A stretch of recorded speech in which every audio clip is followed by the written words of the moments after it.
I was thinking about that whole story just because Mike was talking about like the fate of certain characters. Like she texted me like, "Oh, I really like Kit Fisto." I was like, "Well, that's sad that he goes out like a bitch in episode 3 and doesn't even get to do anything or say a goddamn word." He smiles in episode 2. It's true. Yeah, And he like force pushes something and then he smiles and that's it. Yeah. But he shows up at the office to confront Palpatine and just literally stands there with his lightsaber up and just gets stabbed. And then he goes, no. He's one of the ones that he's the last one other than Mace Windu still up.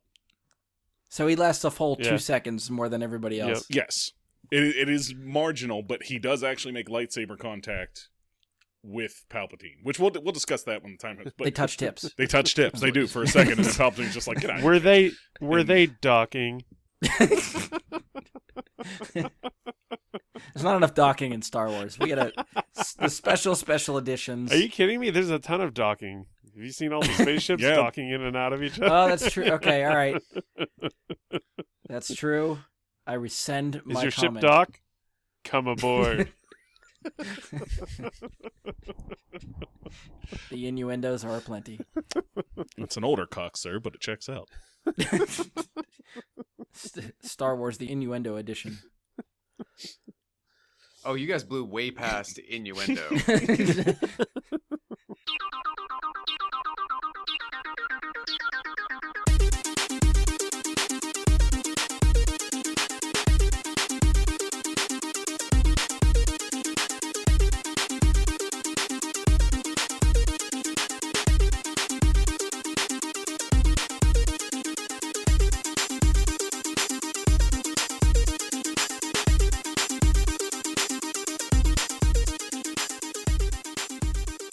Hello and welcome to another episode of Bry Guy and his Super Friends. I'm your host, Brian Labick. Joining me for this episode is Andy Stoles. Well, what's up, podcast people? Josh Zorch. No. Mr. Movie Slut. And Darth Poobie himself, Mike Bradley. Thanks for the plug there. I was going to get into that and say, like, hey, check me out, Darth Pooey on Twitch. That's twitch.tv/Darth Pooey. Coming up, I got some fun content. Still working on some Star Wars month stuff. I was sick last week, so I've been away. Couldn't really talk for a good week there without wanting to shoot myself. So we're coming back. We're also going to be streaming Nintendo Switch very soon. As soon as the capture card comes in the mail and I learn how to use it. That's going to be an important step there, is actually learning how to make the thing work. But we're going to be streaming some Pokemon, some Marvel Ultimate Alliance 3, Breath of the Wild, maybe in some Smash Brothers if we can get some people on to play with me. So, all that coming up, plus more Star Wars content, more other fun shit. Destiny's got a new season coming up. We're going to play it all. It's going to be fun.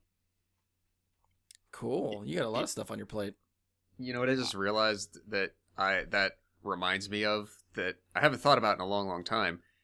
That reminds me of all the plugs that Ian used to give for all his content and projects and whatnot that weren't real. Right. Yeah. But I was going to make sure we made that point, that Ian's were not real. He was not making girl cock content to put on YouTube.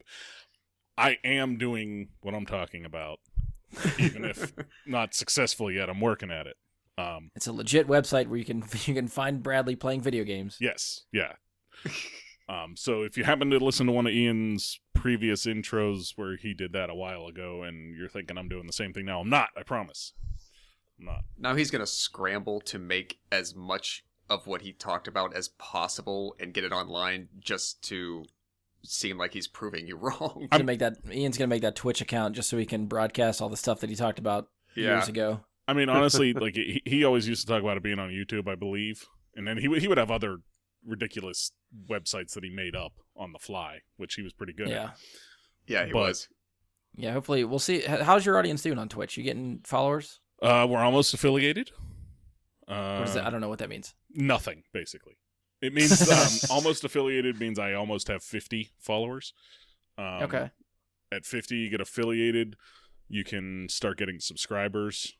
And then partnered gets you like ad content paid. Like you get paid for ad content on your channel and stuff like that. Gotcha.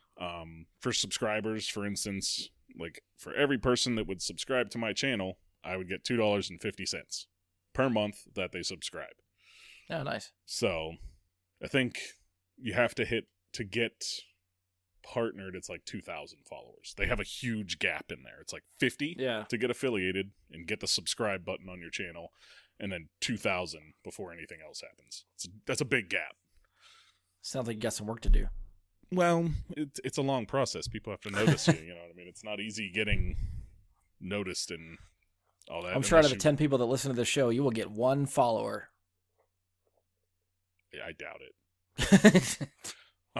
But maybe. I mean, I'm not going to plug anything more because there's nothing more to plug right now. I will next episode, maybe. Yeah. Darth Pooey on Twitch. Check him out. Yeah. All right. So for this show, for this episode, we are into December. So I think it's safe to say that most of us are just counting down until The Rise of Skywalker releases. So, of course, we're going to talk some Star Wars content leading up to the movie. I've been trying to think about what to talk about leading up to episode 9, and then actually Josh presented me with this idea that has morphed into this episode. So, Josh, I don't want to speak for you, but so feel free to chime in at any point of how I'm summarizing this. But Okay. we recently watched the prequels. I know it's been and that Josh has been listening to another podcast called Binge Mode, which has been going through a lot of Star Wars content leading up to episode 9. Josh hit me with this idea, which he kind of framed as in defense of the prequels. But the more we kind of talked about that idea, it kind of evolved into, I guess what I'm referring to as the prequels revisited. So instead of just outright trying to defend the prequels and point out all the good stuff about them, we're sort of framing this as how the prequels hold up today as opposed to like 20 years ago when they were out. So if you think back then, like when the prequels were released, even the years since, these movies have kind of been shunned, ignored by certain Star Wars fans. Now that we've got some more Star Wars content, especially some very divisive Star Wars content, just try to talk about if that's changed anyone's feelings about the prequels, or, you know, now that we've got some non-George Lucas-led movies to compare to, that's sort of my jumping off point for this. Anything to add, Josh? Or does that sort of fall into where you're at? Yeah, I think that's, I mean, it pretty much captures the spirit. And as I said to you guys off camera, as I suppose off air, just before we got started, I think coming at these again for myself so many years later, I had a much different reaction this time than I did the first time I saw them. And so having had, 20 years of experiencing what sounds like is the, like, I feel like I was taking in people's impression of these things secondhand. Yeah. And, there's the predominant Star Wars culture community, and here's the prevailing opinion. And having refreshed myself on them, wanted to see if the way that certain things hit me this time around still resonate with that popular opinion, or if it's just seen differently. Right. I guess sort of like to bounce ideas off and say, like, look, I know they generally seem to, these movies, this 3 especially, seem to get shit on quite a bit. Right. Especially 1 and 2. So just coming out of the whole experience of them as a whole trilogy, does this make you feel any differently, think any differently, or am I still sort of on mark with how the the fan base typically views them? Right. So we'll go through our discussion. We might circle back around to you and see if we've covered or touched on what you want to, and if we need to add anything at that point, we could try to do it then. Uh-huh. I feel like it's safe to say that most of us, if not all of us, try to come to the defense of the prequels when we can. But I still think for this discussion, this isn't just we're gonna pump them up sunshine and rainbows. If you have some grievances for these movies that you still want to get off your chest and talk about and stuff, we can still cover that stuff. And I'm not really sure where to start, so I'm just going to kind of go back to the beginning. So for each of you, when was if you can remember, the first time you watched each of the prequels? Were you all there? I'm sure Josh wasn't, but for everybody else, were you guys there on release day when they came out in the theater? Mm-hmm. Yep. Josh, did you end up seeing them? Am I putting words in your mouth? Did you see them in the theater when they were released? Oh no, Okay. I remember the exact time that I did, and it was the only time before like 3 weeks ago that I ever saw them. My senior year of college, I stayed at school during spring break because I actually had to go take my grad school like entrance exam, Okay. right? The GMAT test. And so I was basically at school for an entire week by myself. And like my roommate was from Vermont, so he had actually taken the opportunity to go home to see his family for the week, and nobody else was around really. So he had the prequels, I think, not too far. So this is March of 2006. So episode 3 had probably just recently been released on home video. Yeah, sounds about right. And so, yeah, just at some point during that week, I kind of went through them. And that was the only time until, like I said, 3 weeks ago in November of 2019 Yeah. that I'd ever watched any of the 3. You'd watched the originals before that, right? I had, but I honestly couldn't tell you a time before that in my life that I, in like a dedicated fashion, sat down to watch one or many of them from start to end. Right. So when you watched them for the first time, was it actually like part of you was not aware that Jake Lloyd / Hayden Christensen was going to become Vader? That Anakin was Vader? Like, did you actually have that like experience? Because I've never met somebody that had that experience specifically. I actually didn't know. I had known enough about what that was, like what the outcome was supposed to be, what the prequels were establishing, and what the point of them was, that I knew that story arc was part of it. But I'd say probably other than knowing that was a main driver, and that like Obi-Wan was going to be a part of it as well. Yeah, probably that's just about the extent of it. Okay, that's fair enough. So the search continues really all for I the knew person going who in. was genuinely surprised that Anakin turned into Vader. Someday. I mean, that's kind of a social experiment I would like to do at some point, is just even as like someone's kid. Well, like, yeah. Whether it's like my niece or cousin or somebody like just that hasn't been exposed to Star Wars before, and literally just start them with episode 1 and see how they take it. Like, because, coming into it that young and having no preconceived notion of what Star Wars is or where the story goes. Right. Just starting the way, quote unquote, George Lucas intended. Just start at episode 1 and go and see how they go. See. I'm sure there's some logic gaps there that it would stand out to a first time viewer when the rest of us are just like, oh, well, it's supposed to connect, so it makes sense to us. Yeah. See, go ahead. How much in in episode 4, 5, and 6, there is some point where Darth Vader is referred to as Anakin Skywalker, correct? Yes. Yeah, Obi-Wan talks about Anakin without calling him Vader. Yeah. And tells like Luke, Anakin was your father, blah, blah, blah, blah, blah, but you don't know that Anakin is Vader.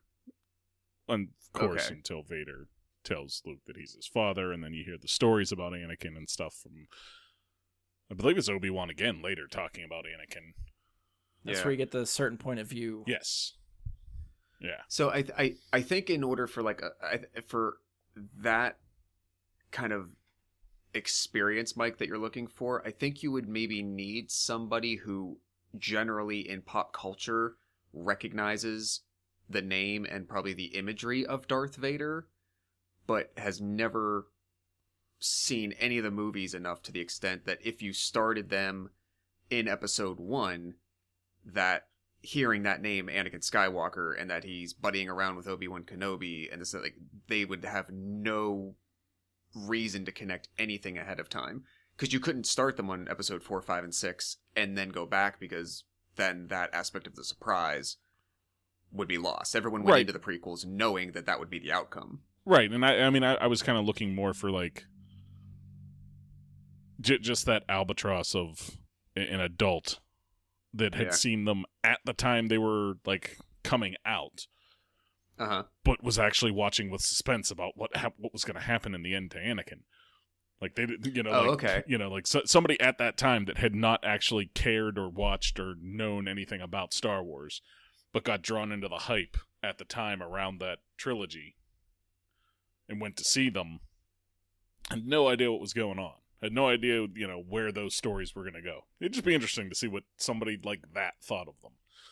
I think there's still probably people that, there's adults that exist like that now that have just not watched any of the movies. They probably have, like Josh was saying, a passing knowledge of Darth Vader just from pop culture. Yeah, it's kind of... But if they haven't watched the movies, they're not putting Anakin Skywalker together with Darth Vader. Right.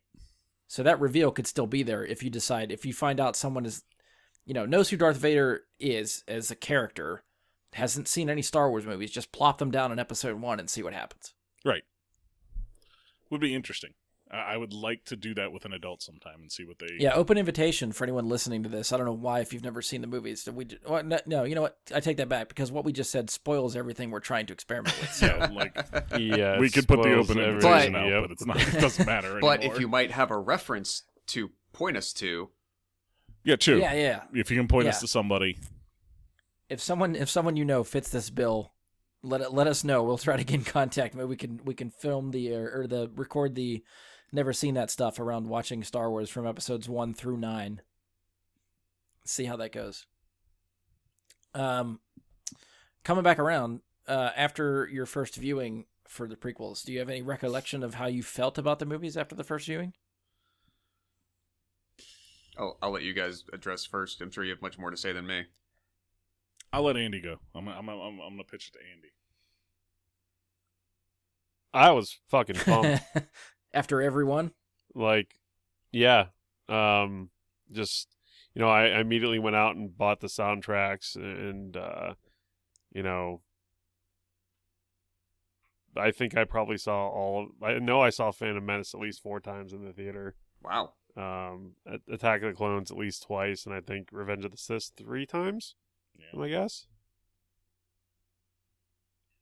Yeah, I think I'm. I was really jazzed about it. I mean,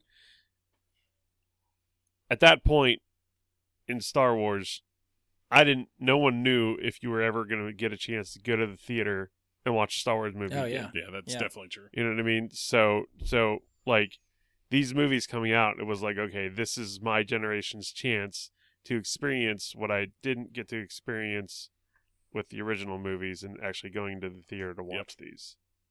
You know what I mean? So I try to do, my due diligence and get those done. You know what I mean? And I enjoyed like every second of it. So I was pretty jazzed about the whole thing. Some of that stuff on the big screen for the first time, like the pod race or the Battle of Geonosis, or most of the action sequences in Revenge of the Sith are real big. They are meant to be played on a big loud screen. Yeah. Oh yeah, they're really good. And I would say that's something like our specific age group has this unique Star Wars experience that others don't, where we grew up watching these Star Wars movies on TV consistently. Oh yeah, it was like what weekend were they always throwing all of the movies on back to back to back to back to back? It was like on TBS. I always remember like Christmas or like Memorial Day or Christmas? something. It was just Memorial Day. Just like it would just play and play and play and awesome. Right, It was just like, sit there and Star watch Wars all day and just. And what do you do when Star Wars is on? Yes, you watch the whole damn thing, even if you had it on VHS. Well, you didn't have to rewind when it was on TV. Right? It just kept on watching. Jedi ended, New Hope started again. Let's fucking do it. Yeah. And we got to grow up with that. And then we got to see that come where we knew it had been a big thing in the theater, but we weren't there. We weren't old enough or alive, in my case, yet. And, right. We got to see then all the hype coming around with the Phantom Menace. And for me personally, I can remember like the specific experience. Like my family went. We got a private box out at the Distinta Theater in North Versailles. They did that? Yeah, they had them. Yeah, they had like little concierge that would come to the room and bring you chips and nachos and whatever the hell you wanted. It was awesome. At that theater? I do not remember that at all. They got rid of it after a while. I think it was high class when it first opened. Yeah. It was nowhere near that now. No. No. Yeah, That was like ahead of its time. Wow. But I remember that specifically about it because like my parents knew that I was, really into it and everything, so they went, the full 10 yards for it, whatever. And I can remember coming out of that as having seen something in that movie that, as a Star Wars fan, we had never seen before, or something on that scale and the likes of it. And that was the lightsaber battle at the end of Phantom Menace. Yeah. We had Oh never my, seen a yeah. lightsaber battle like that before. They took with, like there was lightsaber battles in the original trilogy, but the technology just wasn't there to do what they did. And I would also say the stunt play wasn't the fight scene coordination wasn't there, Right. or whatever. Choreography, is that the word you're looking for? The choreo, that's the one I was looking for. Thank you. The choreography. right. Lucas in the original trilogy was more story based, and then he incorporated more of the action when I feel like that's what he wanted to do, and that's why he waited until he did, is let the technology catch up to Anakin's story of all these Jedi being around and all this stuff that he destroys, I feel like that's part of why Lucas waited and didn't do it sooner. He waited until he could make the movies right. And yeah, the tech was a big part of George Lucas is always the special effects guy, so that was, and I think from what I understand, it wasn't until Jurassic Park that he was like, well, computers are doing what I need them to do now. I am going to make more Star Wars. Right. And, just that scene still today gives me chills. And I think everybody here except for Josh knows the scene I'm talking about. No offense, Josh. You would never get chills at any of this Star Wars stuff, I know. But there's a moment. Okay, go ahead. The first notes of Qui-Gon's Noble Inn hit. The door opens. Oh, yeah. Darth Maul pops out the lightsaber. Pops out the other side of the lightsaber, and you're just like, holy fucking shit. Yep. That took you to a whole nother level. That's individual moment. Every one of us knows that moment, and it still works on all of us. Oh yeah. It still gave me chills when I watched it on Monday. So like, I was planning on trying to rewatch these, and I didn't get to it. I rewatched Revenge of the Sith probably 3 times since Disney Plus came out because it's Revenge of the Sith. But it's still there's that is what rings back to me from seeing it for the first time. Is the holy shit moments of the things we got to see happening that we didn't know we'd ever get to see happening. Yeah. I remember it was 97 when, George Lucas decided that computer effects were where he wanted them to be to make more Star Wars movies. And then in 97, they did the special editions where they brought all 3 original movies back in theaters for like a month at a time. Yep. And that was the first time I've seen Star Wars in the theater, was with the special editions. And I think somewhere around that time was when news started breaking, or at least that I remember hearing about the news as a kid, that they were making more Star Wars movies. That 1999, you were going to get Episode 1. And I was like, what the fuck is happening? And I remember when that trailer dropped, it was early days of the internet, dial-up internet, and having to download that trailer. And I watched it repeatedly. Just over and over and over again. So the moment Mike's talking about, the double-bladed lightsaber reveal, was in the trailer, and it blew my fucking mind when you saw that for the first time. Mm-hmm. And even the speed at which they fight, that trailer ends with a snippet of the Obi-Wan Darth Maul battle when they're just going at each other really fast compared to anything that we've seen in the original trilogy. That was like 10 levels above that. That blew my mind. And then I remember when sometime, I can't remember if it was opening weekend or shortly after it was released, but just coming home from school one day and my dad just saying, hey, you want to go see Star Wars? And I was like, yeah, fuck yeah, I do. And that was my first time seeing it. And like Andy, I think every one of the prequels I've seen numerous times, 4 or 5 times for each one. And I remember coming out of those viewings liking it. And then the more word got around and the more I digested them, I think they all started to I don't know, get a sourer taste for me, just from maybe they didn't live up to the hype of a lot of stuff. I think Revenge of the Sith is notorious for me for not living up to the hype. That was something I felt like, and that's a movie I think that ruined me for trying to stay away from spoilers, because I was trying to read every fucking thing that I could, and to the point where I felt like I built up a better story in my head than what the movie gave me, and that screwed up my viewing experience. The movie did not live up to the movie I made in my head, and it was like, why am I doing this to myself? I just want to see the movie. That happens a lot. I feel like a lot of the reaction to the sequels is because of shit like that. Yeah. That people and wanted it to be this, and it wasn't. And because it wasn't what they wanted, it freaked them out. And yeah, that's the trap that I still fall into, and that's why I've really tried to stay away from a lot of the marketing. I watch a little bit, just enough to give me that tease, but after that, I try to just stay away. Yep. But I definitely think over the years that these movies have come around for me, which we can, I guess, get into later. I want to spin back around to Josh. Do you remember your first thoughts after viewing the movie that long weekend?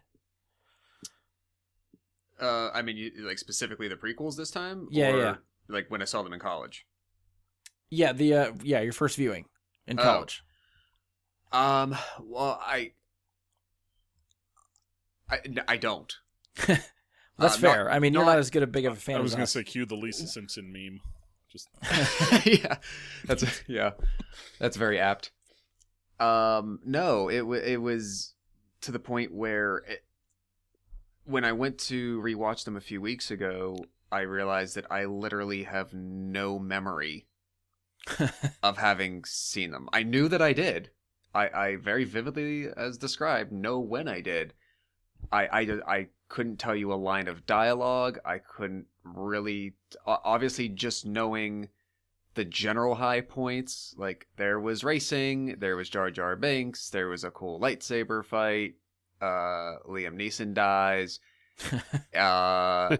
Attack of the Clones, I literally could not tell you one thing. I didn't remember that Christopher Lee was in it, which is a shame because Christopher Lee's a badass.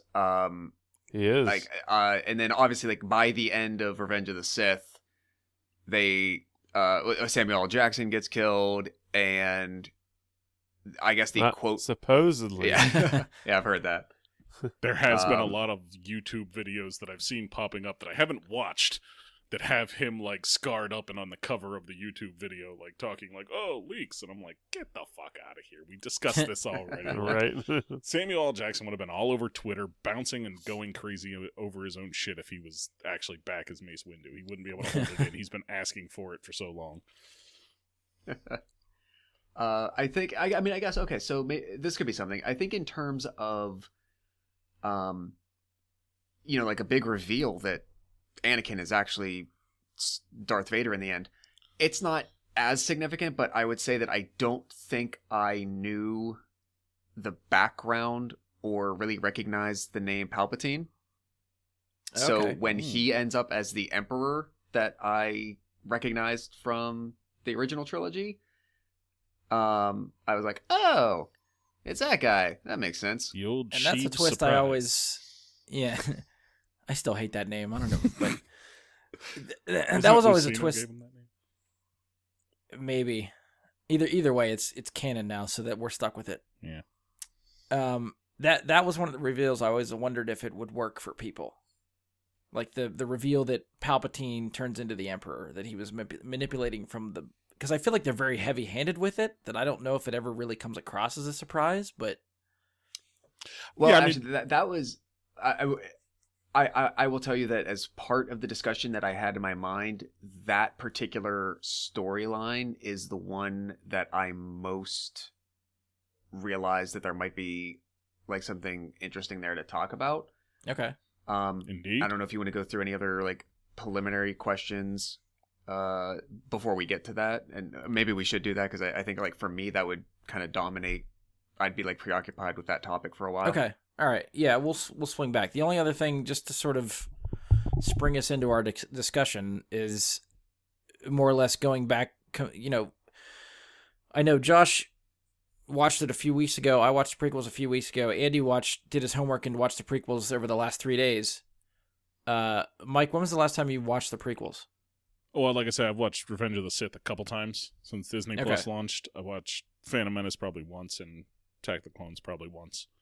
since it launched. So over the last month or two or something, or I guess last month. Yeah, whenever it's been Disney a Plus month. came out. So, well, less than a month. I Okay. guess. But yeah, like it's to me, I've watched every one of the Star Wars movies on Disney Plus because Okay. they put them in 4K. So I was like, oh, Yeah. I'm gonna do that. So, sort of where I want to spin and just to branch off into wherever we go from here is what are your view of the prequels now as compared to watching them the first time? Do you think they hold up any better, any worse?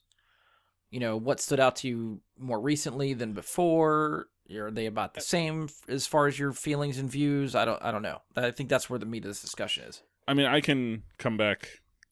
Like the storyline is the storyline. Like it to me, it does what we knew it was gonna do. As a Star Wars fan, my opinion on it never really changed because it was never really something that I thought was, anything other than what was expected.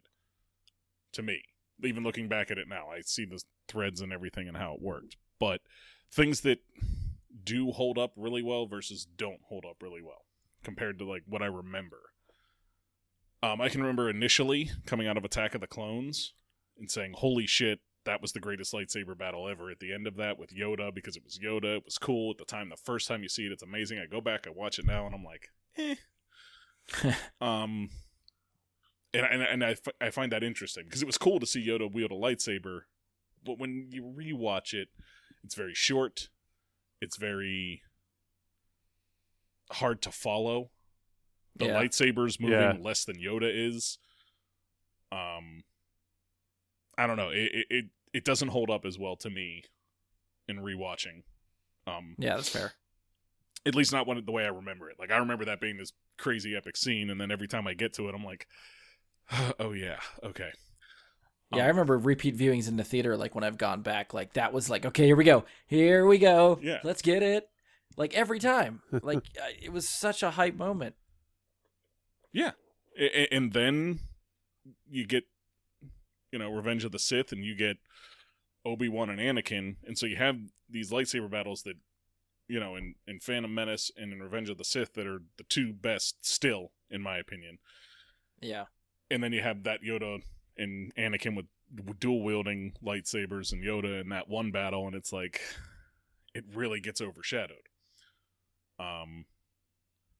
But something for me that I think, changing topic off that completely, something I wanted to mention that today I appreciate much more than I did when I was younger, is that I still think some of the absolute best Star Wars music has come from those prequels. Maybe not the best movies, but the music. John Williams, what he did for them, holy shit. Oh yeah, Duel of the Fates, and then for the first one, the love theme from the second one, and Battle of the Heroes for the third one. Anakin versus Obi-Wan, as well. Like that, you get two there, and let's not forget the droid song. I think it's called Droid Invasion. It has like that whole like non-Sith but evil tone to it. Like there's so much of it that's so fucking good when you go back and listen to it, and then you compare it. Like I feel like the top end of that the soundtracks are better than the top end of any of the like the prequels or the sequels or the originals. I feel like the prequels have the top end. The originals, top to bottom, every track's pretty damn good. Whereas I don't necessarily think the same about the sequels or the prequels rather. Yeah. But it's just something I think gets overlooked a little bit by your average fan. Not by us. Yeah. But by some other people. Well, if this matters at all, I have every single one of the prequel soundtracks, and I have yet to own any of the original soundtracks. Oh, okay. Fair enough. Do you have any of the sequel soundtracks or no? Oh, you mean like Force Yeah, Awakens or nope. So just the only 3 Star Wars soundtracks you own are the prequels. Yep. Okay. I mean, you can't go wrong with those. Oh, they're fucking awesome. Is like every movie that came out of the prequels. I like Duel of the Fates after episode 1 was the one I listened to all the time. Across the Stars from episode 2 was the one I listened to all the time. And then for Revenge of the Sith, Battle of the Heroes was the big one, and I always listened to the end credit medley one. Yeah. because John Williams always does a really good job of like weaving in other themes into just one long track. Yeah. And Revenge of the Sith, Yeah. when the credits play, they go into like Leia's theme and the Force theme and all these other classic original trilogy Star Wars themes with Duel of the Fates and Battle of the Heroes and Across the Star. All the themes are in that track. So that was the one I would just like put on, and it's like 15 minutes long. You just let it go. It's so good. That's one of the reasons, like, from Solo, that Reminiscence Therapy is just Yeah, such a good yeah. fucking track. I personally, I don't own any of them anymore because I just listen on Spotify and they're all there. But Andy, you're missing out some of those songs from the sequels, man. There's a couple of them that are fantastic. Rey's theme still might be, as of right now, my favorite Star Wars track. From the sequels, I'm a March of the Resistance fan. Oh yeah, that's a good one too. What's the other one? There's another one from the... Well, I guess that's not sequels. The Imperial Suite from Rogue One is incredible.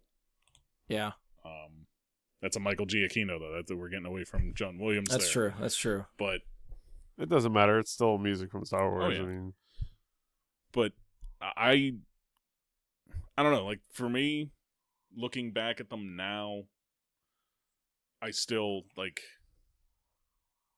hold them in the same esteem. You know what I mean? It's like, there was a time where I looked down on them a little bit, and then I got over that. I was like, you know what? No, these are fun.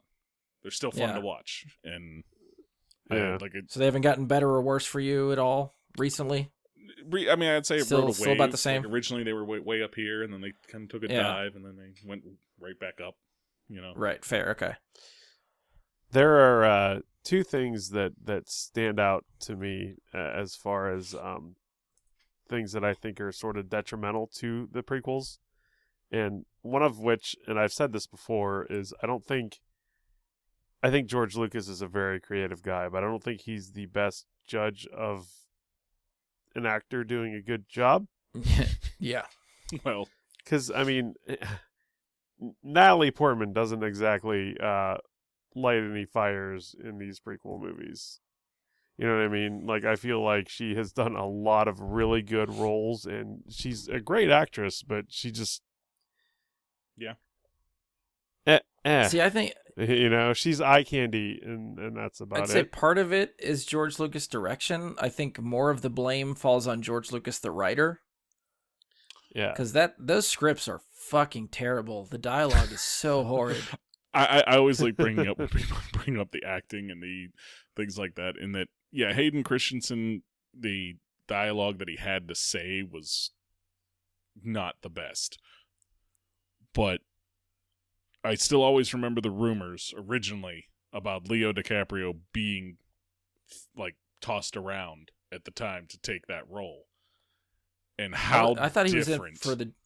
Was he up for the smaller, like Episode 1 Anakin? Was he instead of Jake Lloyd, or I can't remember. No, he's much older than Jake Lloyd. I couldn't remember. He thought was it up to be like that young. Hayden Christensen's like, Okay. 2 and 3. Yeah. Okay. But just how much different those movies get if you put somebody like him in there who would have looked at the dialogue and said, no. Yeah, well, Like that's what you somebody that need. was That's stood what you up to needed, George yeah. Lucas instead of somebody that just was like, I'm getting to be Darth Vader, and, you know, just did what he wanted. Yeah. Yeah. That being said, like, I feel like Hayden Christensen sort of took some of the spotlight. Him and Ewan McGregor, I thought, were a really good dynamic between the last two movies Yes. in the prequels. And I think, you know, like, that might actually be a difference from when I saw it in the theaters. Like, I didn't really care for Hayden Christensen too much when I saw him originally. Yeah. You know, I was like, it's just not my vision of Vader, I guess. And now that I've, like, rewatched him, like, a whole fucking shitload of times, I have a better appreciation for what he sort of did in those prequels, and I think that he wasn't as terrible as I originally thought. Yeah, I agree. Especially in Revenge of the Sith. Yeah. The other detriment I mentioned too was that one was the acting. The other one was I really wish the prequels had more practical effects in them.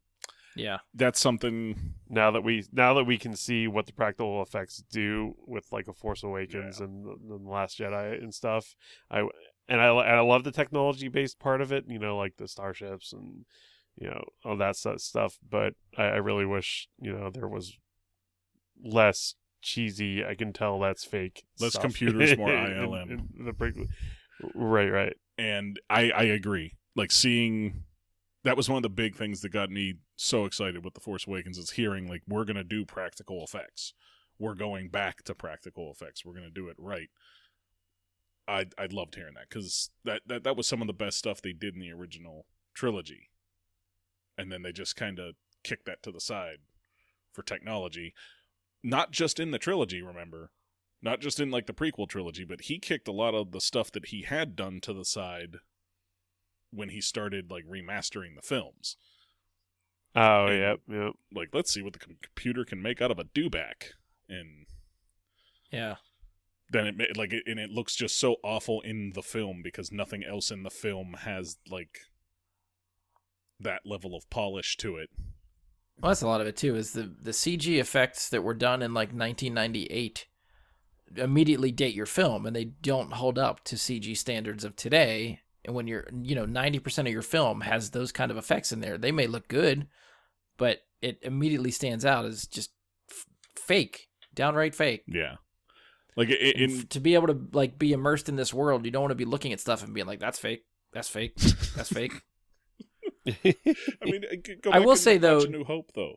Like you go back and Yeah. you watch A New Hope, and the banthas look awesome, Yeah. and the dewback looks like shit because Yeah. they had to go that route. If they just left it, like the one thing I'm glad they fixed was the way Palpatine originally looked in Empire. That wasn't good. Just the hologram that they showed. Yeah, that hologram had like the original look on the hologram of Palpatine. That's probably before they had a design choice for what he was going to look like in Return of the Jedi, so they just put him in there some kind of hood. Do you not know have you not seen that recently? Or do you not remember it? It's not just a He guy in still a hood. talks- He's like deformed and disgusting, and he's got growths coming off of his face. It's Okay, no, then I don't remember that much detail. oh god, it's awful. It is so bad, and that's one where I'm like, that's good that they changed that, but they should have just used like some other way. But it's okay. It's good that they did it. Yeah. Well, I will say some of the effects that I thought do hold up, all things considered, is Jar Jar. Jar Jar, I think, holds up. Oh, absolutely. He looks Considering- better than I remember it. Yes. Yeah. I thought he was really going to start standing out as being, the full CG character from back then, that it would just really come across as he's not there, but I thought he fit in pretty well with everybody. Yeah, you know what? You're right. I still credit Jar Jar with starting the Clone Wars. Which is fair. That's Clone Wars need a scapegoat, he can be it. I mean, he was sort of, scammed into Yeah. it, but Also true. Scammed, or as far as I can tell from this rewatch, manipulated. yeah, that's the good word because for it. he's that gullible. Should we? We don't need to go down the Darth Jar Jar I mean- hole for Josh, but I've heard it. Yeah, they dive into that on binge mode. I mean, you guys. I don't know. yeah, I don't know that he's that gullible though, because I mean, look at all the other people that Palpatine manipulated. Pretty much every other fucking Jar Jar person just in the sounds movie. stupid. That's all. Like, Jar Jar has a stupid voice that sounds like he's dumb. Yeah. Jar Jar comes off immediately. Like a lot of his character as a whole just screams like, "Take advantage of me. Please send me emails from the Nigerian prince." Oh. Yeah. That's what he is. So yeah, and that actually skims the surface of what I actually came away with a very positive view of the prequels, in that the manipulation that was laid out over the course of 3 movies, I actually thought that was pretty well crafted. Most of the, as you said, most of the dialogue between a lot of the characters, namely Anakin and Padme, was freaking horrendous and terrible. And there was a lot of contradictions in there, to be fair. Number one, this isn't really a story aspect. I just happened to learn this, that the first Star Wars movie in terms of release dates to be rated PG-13 was Revenge of the Sith. Yes. Now, I will give a little bit of forgiveness to the original trilogy because the rating system changed over time and was in its infancy at the time, et cetera, et cetera. Sure. But with the first three, like in Attack of the Clones, Anakin walks out of a desert hut, and not even in an insinuated manner, but straight out, right in front of your eyes on camera, just starts slicing people away with a lightsaber. He just starts committing mass murder right on screen. How did that still get PG? There was no No blood. But that could be the difference between PG-13 and R. Correct. Yeah, but I think I don't think you really see and what is portrayed. Like, you see him But even angry and the- swinging the lightsaber and being very But brooding. people and are all that, but I going don't- down. Yeah, Like, but it is very obvious. I don't know I that am you're killing seeing these him, mofos. like, actually, like, because let's face it, lightsabers swung that way, it's going to be bifurcation. You're talking about cutting people Right. in half, and you're not seeing what it's really doing or anything. You're hearing the contact, you're seeing them fall down, but you're not really seeing. Sure, No, you can tell they're separated. I think the difference in my mind I'd have to is rewatch the scene exactly. if he walked out of the hut and you get the sense of, you have the music and the tone and the lighting and the look on his face, and you see him walking toward a group of people, and you understand what he's about to do, and maybe you hear things off camera, and maybe the camera is more pointed like from the ground perspective, so you're seeing him walk along and you see people dropping as you're hearing noises.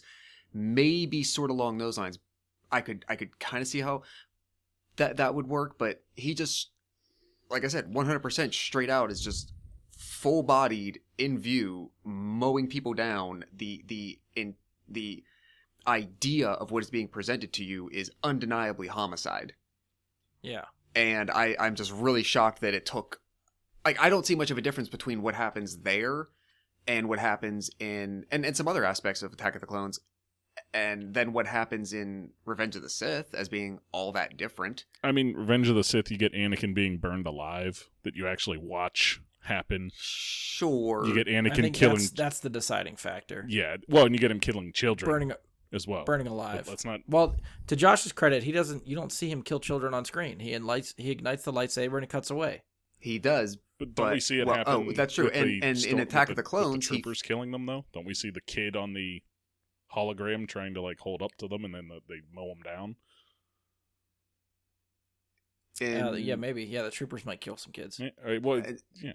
The troopers kill maybe a really 10 or 11-year-old on When Bale shows up, Senator Organa goes to check out, see why the Jedi Academy is burning, and the troopers sort of mow down like a pretty young Padawan.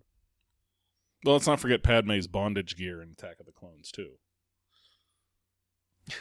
because that definitely happens. That scene. That I don't want to interrupt Josh's thought, so I'll have to come That's back okay. to my thought. But Josh, go ahead. Finish where you're going. I mean, on that, just on the rating thing in particular, that was probably just the extent of what I wanted Well, to you convey. I were just you found were it very satisfied strange. with the subtlety of the plans, Sidious's plan.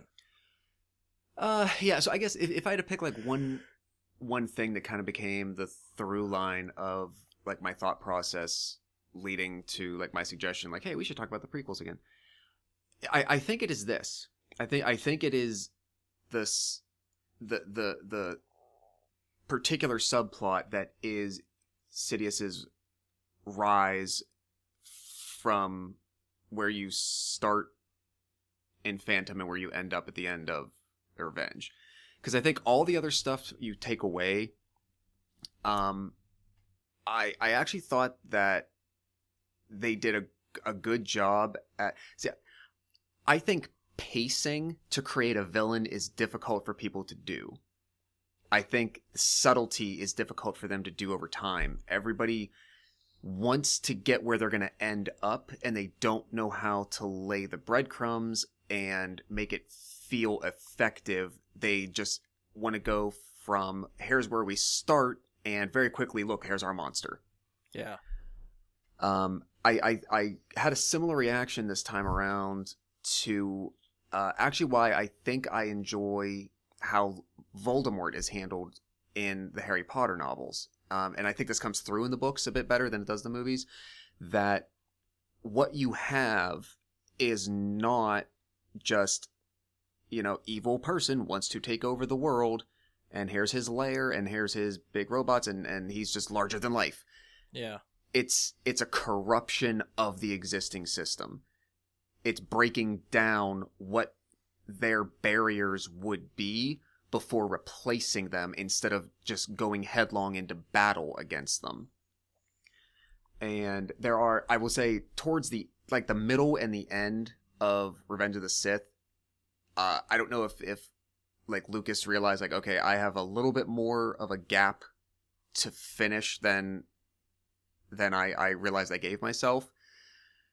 So it just seems like at some point all pretense is dropped. And especially as Palpatine is trying to woo Anakin, really all the subtlety just gets lost, and he might as well just say, look, I'll teach you the dark side. I'm a dark bad guy too. Yeah. Why don't you be my guy?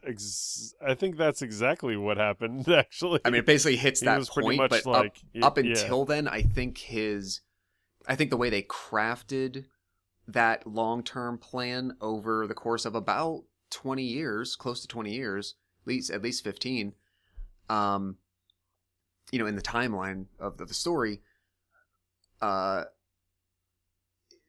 like I said, I think that takes creative control. I think that takes writer control to know that I have a long way to get, and the steps have to feel organic. And the obstacles I'm removing along the way, it has to make sense as to how I'm getting from A to B to C to D to E, and as the road goes down. So I would actually kind of applaud them for pulling that off. I would say, maybe again, not maybe the Palpatine Anakin relationship just there at the end. It just sort of hits full throttle and goes. But up to that point, I actually thought that was done rather well. Well, they hit the pedal to the metal on it, because that was the breaking point. The Clone War was coming to an end. General Grievous was down. The droids were without leadership. Dooku and Grievous were gone, and now the war was over. What was the Emperor going to do? So, they had to have that end point where something was going to happen. But, Josh, I'll give you something that is, without having been overtly stated widely accepted as true in Star Wars canon, that may give you some insight into the whole scenario. So, Anakin is born without a father. Okay? Right. There was no father. Not even just born as, a bastard. There wasn't a father. Yeah, I remember honing in. So I started listening to these binge mode episodes before we watched the prequels, and so they really called that point of it out, and it really stood out much more this time to me than the first watch. Right. So what's widely accepted is that Palpatine created Anakin from the Force.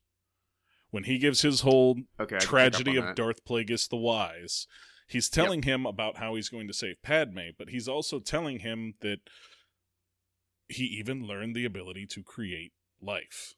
He says that in there. Mm-hmm. And what that's saying is, hey, you who were born from the Force, I created you because I needed somebody like you.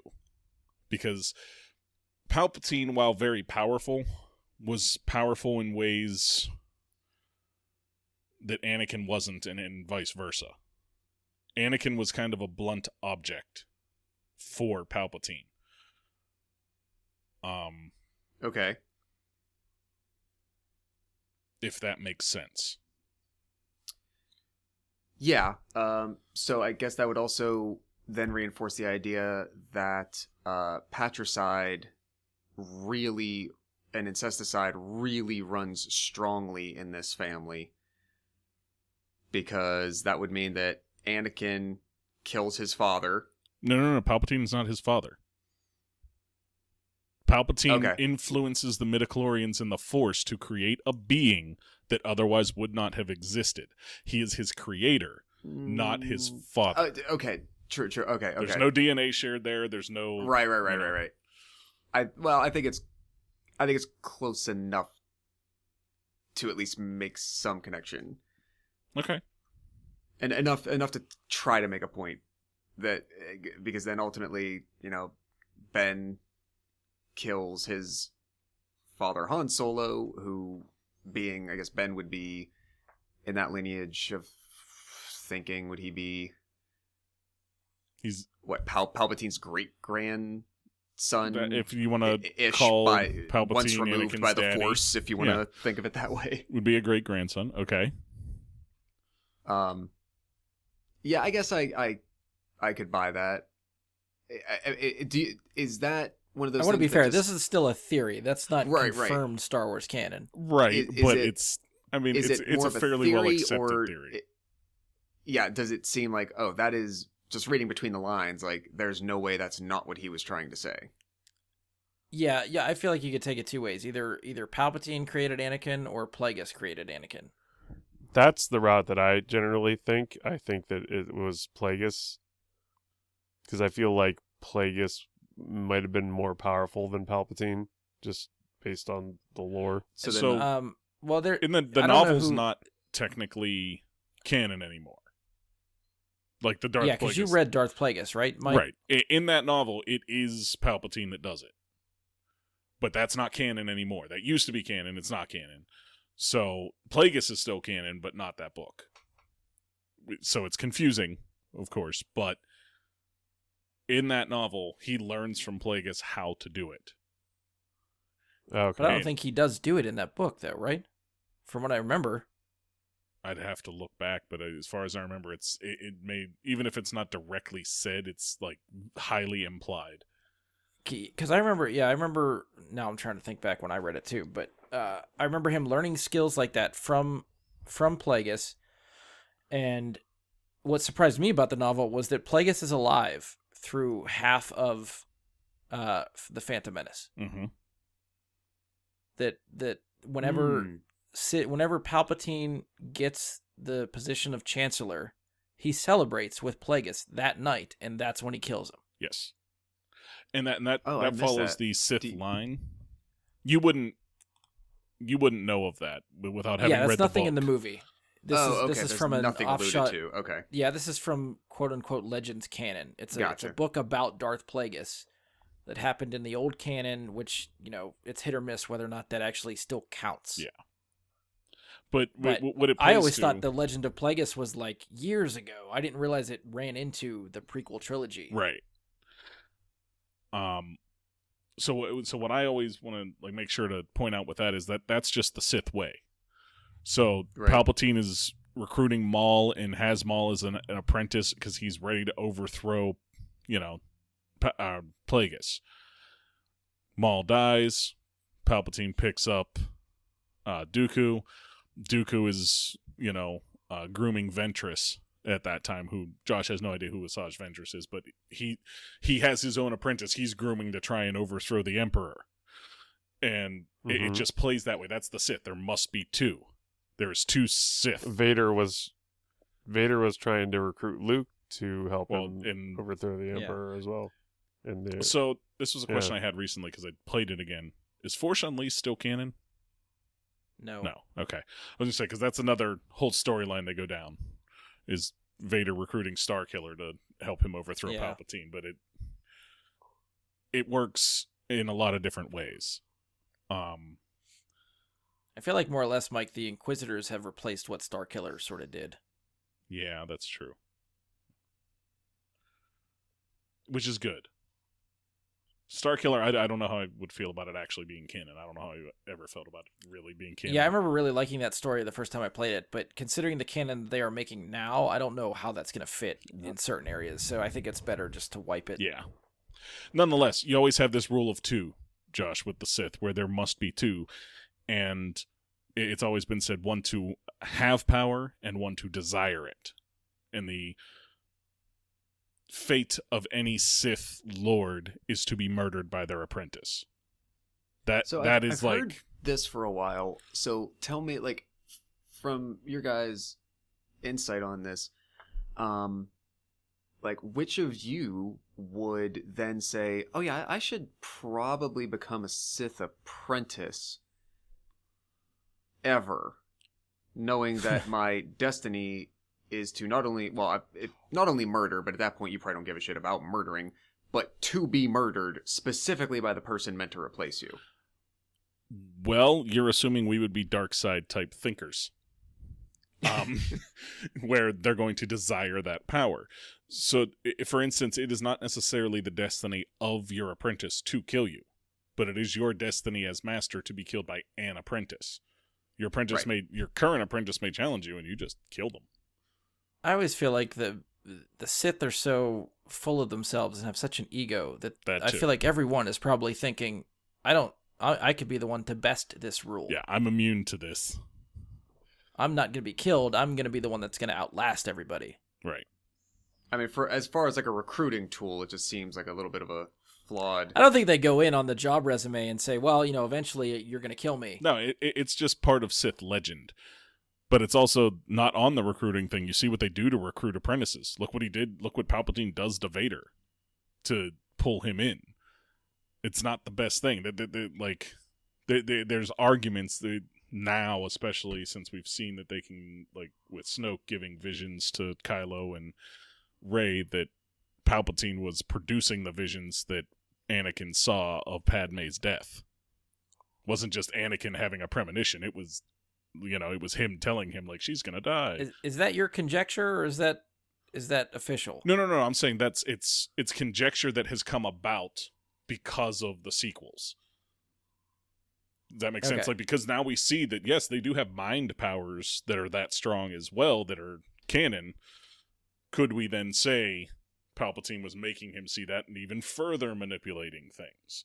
Yeah, you could maybe argue that. But, like, premonitions in the Force are not... That's fine, too. Right.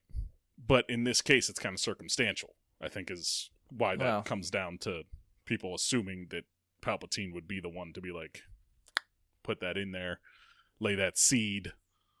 Yeah. Let him come to me and need that help that I can give because I know how to make people not die, even though I know Anakin's going to kill her himself. So on and so forth. Like, it's... Yeah. It's convoluted, but it's there. I was just thinking, like, I should steer us back on track, and I don't remember where we even started to even try to steer us back on track. Well, let me, I guess, maybe ask this. Given my takeaways on how Palpatine's plan plays out on screen over that time, is that do either of you share that feeling about it, that it seemed like it worked, or is the general consensus that it seems like it's obviously way too heavy-handed? Does that change how you think about it at all? I feel like it's difficult for me to come into it thinking how well it worked. Like, I liked seeing the puppet master. Yes. Control his puppets. But again, the reveal that Palpatine is Sidious was not a surprise for me, knowing the original trilogy and his name. So as soon as you hear Palpatine, you're like, oh, that's the guy that's going to be the Emperor. Yeah. Right. Not to mention it's the same actor. Yeah. And that takes some weight away from the reveal for me. Sure. And how all that plan came together. But still, knowing who that is, and you see him try to plant the seeds, it feels heavy-handed to me because I know who he is and who he's going to become.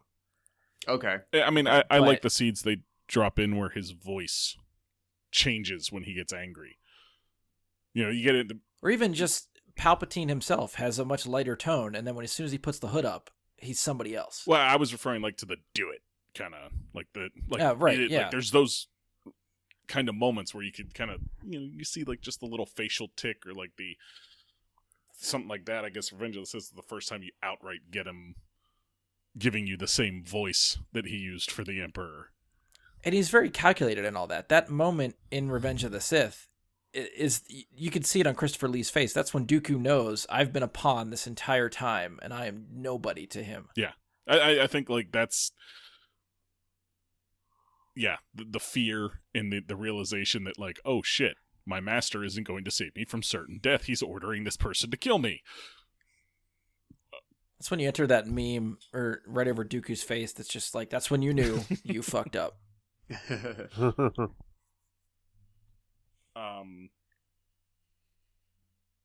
Sorry, I'm gonna let Josh go ahead with what he was saying because I don't want to. Oh no, I think go I off down really sort another of track. Yeah, I think Brian really started to address the question that I brought up. I mean, like, you know, Andy, Mike, how does that strike you guys? Do you see it any different way, or again, is it like, was it hard to be too? I don't say unbiased is not right in this case, but Uninformed. sort of like take the blur goggles off and just sort of see it for what it was. I mean, I think it was a very masterfully weaved plan, if that's what you mean. Like, yeah, like him planting these small little seeds kind of everywhere that all sort of ended up growing together into this empire. I don't know. Yeah, an empire. And the particular plan that he hatched out over all these years, did it seem really silly and convoluted, or did it seem like it at least kind of made sense and it was like you could buy it, like the steps that, you know, they chose and that they put in place, was it believable? To me, there's one part that still strikes me as like, I need more context, and that is we have all these, God knows how many planets and systems represented in the Senate. You know, they have that big gigantic Senate room. I don't know how many's in there, but it's a lot. And they go directly to like, hey, Palpatine, that guy, let's him. Like, there's not, like, the process is so quick and simple to make him Chancellor. I think that may be because there were seeds that he planted that were like pre-movie. Okay, that's. You know, I think maybe he had been planting these seeds for quite a while, and then when he started seeing these seeds were actually starting to grow is when he was like, now I can start making some moves.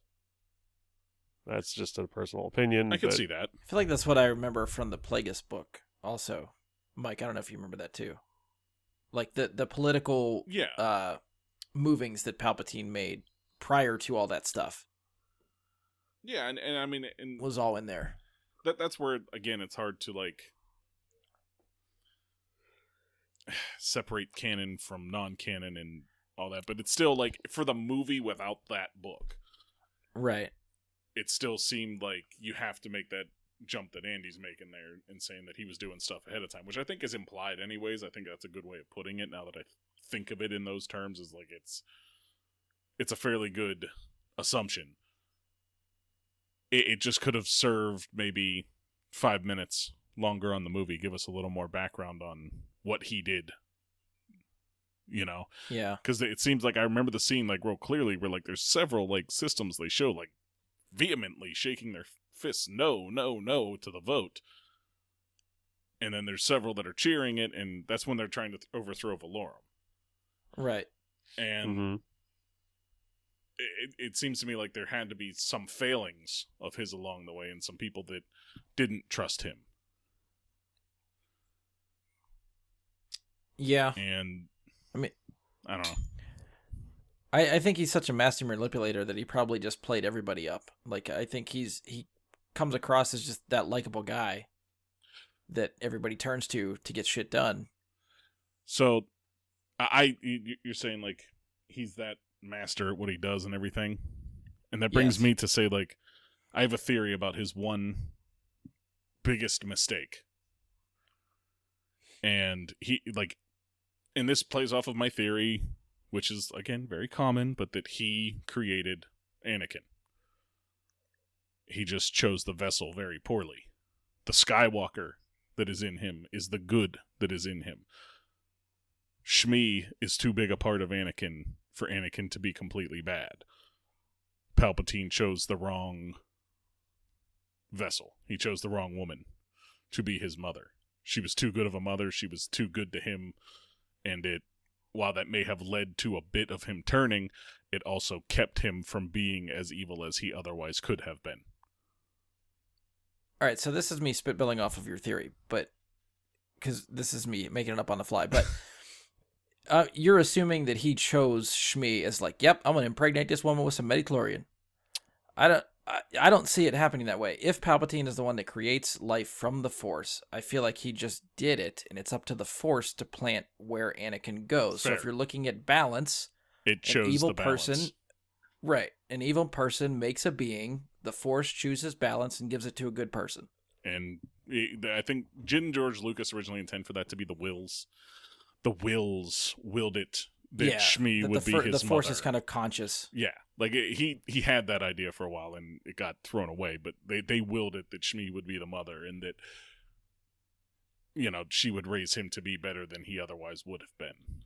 I feel like there's something there to that, but I think your idea is, you know, like the flaw that Palpatine never sees, that overconfidence you were talking about with the Sith. They don't see that one fatal flaw in their plan. That's most villains.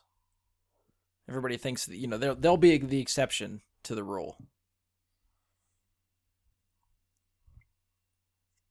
I don't know anything else. I got one thing I want to bring up too, and maybe just to get your opinion. So something that stood up to me rewatching them again, and it's something I feel like over the years has not sat well for me, and that's like the way that George Lucas writes romance and love in Episode 2 is really bad. And it's not good. Watching it again, I was like, holy shit, does Anakin come across very aggressive and pun intended forcefully Yep. towards He's Padme? rapey. And I don't know. Yeah. It's not. It's fair to use that. How is that working? Like that I don't know why that seemed like it was good at the time, if at all, but now it seems like it's really terrible. I can honestly say that never felt right to me. No. Like I've seen that movie I don't know how many times throughout my life, a lot, and that whole thing is just cringe, just the whole way through, and it always has been.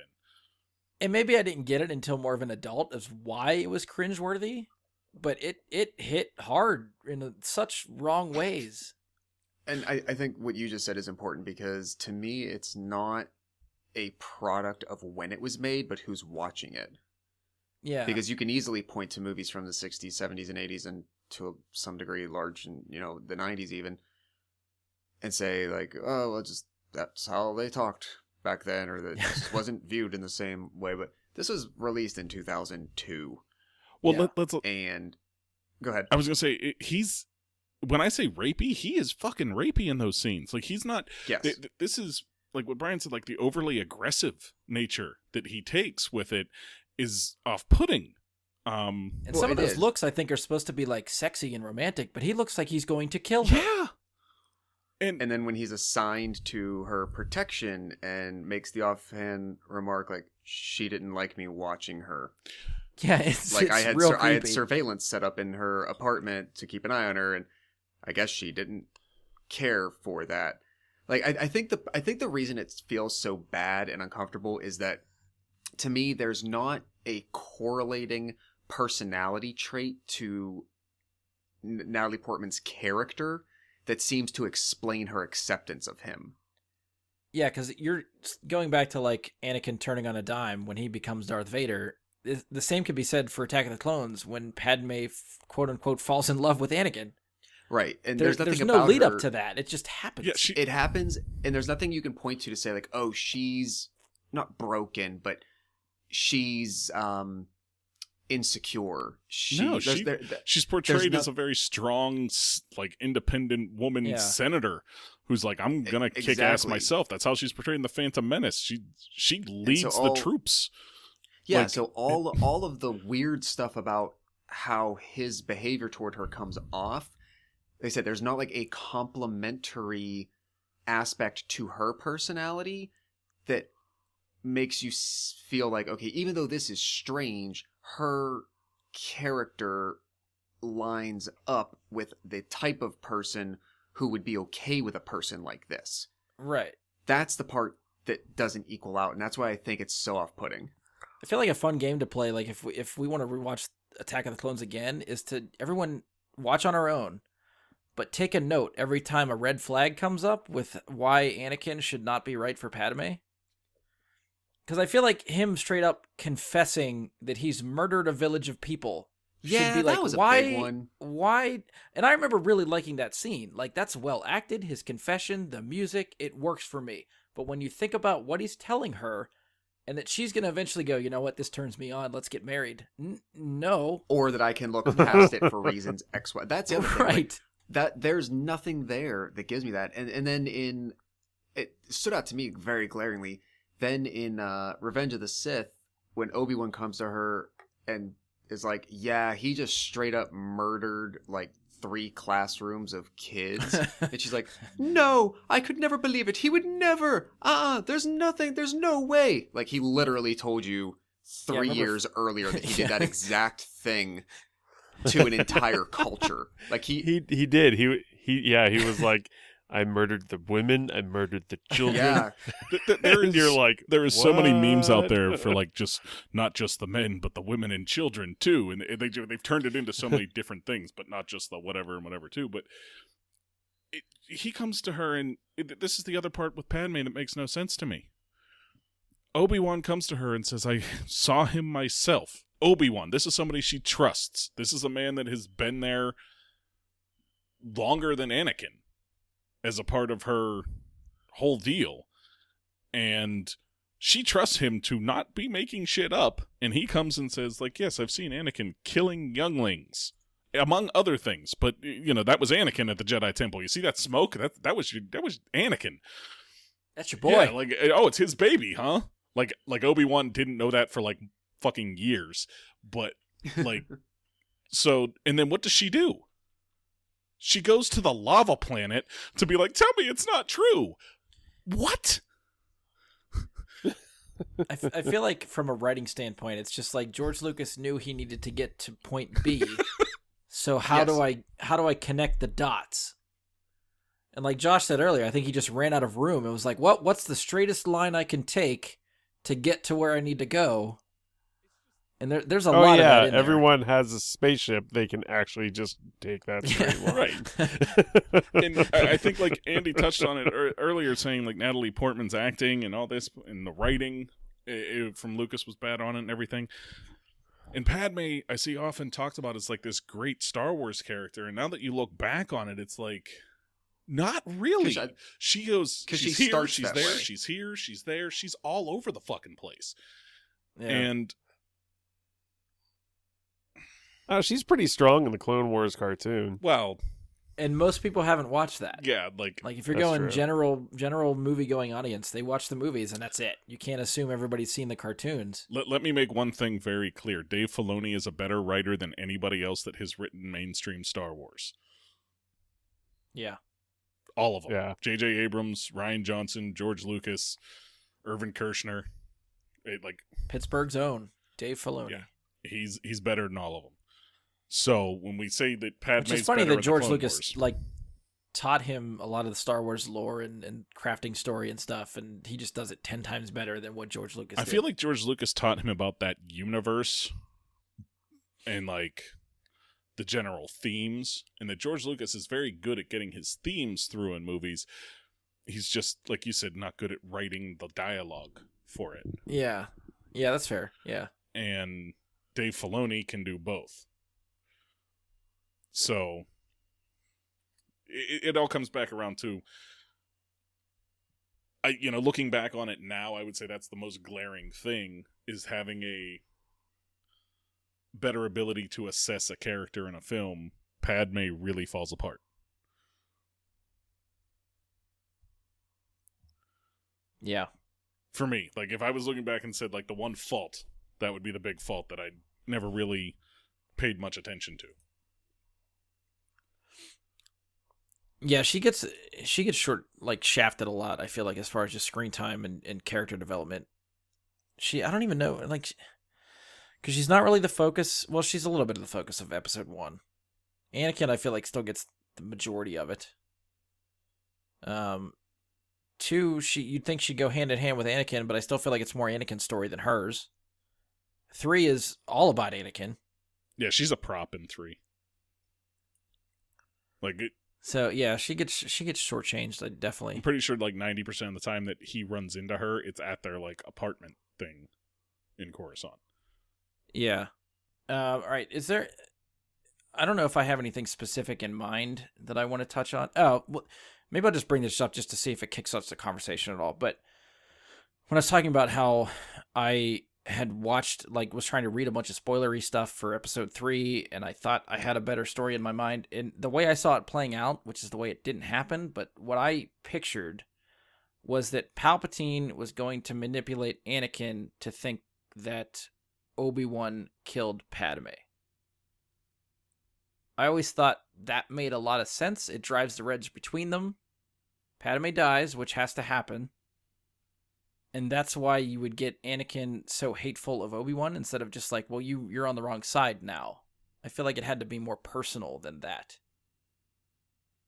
Yeah, I thought it was a strange tactic for Palpatine to take the path of convincing Anakin that it was actually himself that did it as a result of his actions. Yeah. Because I mean, on the surface, I think I bought it, and then later it occurred to me, well, wait, couldn't that possibly cause him to rethink the path he's taken and the decisions he's been making, and so therefore start to question the arrangement and whatnot if he sees the effect of the choices he's made? Then couldn't that be counterproductive to what Palpatine wants? Which could very well be why it happened in the first. That could be why the glimmer of hope and goodness is in Anakin Skywalker to begin with. Maybe that's this exact moment you're talking about, and maybe that's what happened. So what I can say is like, I always feel this way with Star Wars. If you really start getting down to it, you can pick a lot of things apart. And that at what point does Anakin say, okay, I killed Mace Windu. I have accepted you as my master. We are going to save Padme together. Together we have the power to do it. And then, like, immediately at that point, Palpatine's like, but first, I need you to go kill all these people before we save your wife. I mean, I kind of would be like, you want to prove yourself to me first, maybe, and show me that you can do what you actually say you can do? It, like, at what point is Anakin just, like, a dumbass for not, like, knowing how to He does deal? give some justification in that moment, though. He does say something along the lines of, only then will you be powerful enough in the dark side of the Force to do what I've promised you. So he's still saying you need more Right, power. You are not there but yet. even in that moment, he immediately says, like, afterwards, like, only together can we do it. And it's like, wait a minute. Didn't you just say, like, you had the power to save the one you love? Like, you know, he's there. He's getting hit with his own Force lightning, which is also something I've never understood. Why doesn't he just give up the Force lightning and stop burning himself? But he says, only I Because have the he's power guilting- to save the one you love. He doesn't stop because he's guilting Anakin into interfering. Fair enough. I agree with that, yeah. Yeah. But Although, I would say in that same moment, there's another immediate contradiction that is presented within like 30 seconds.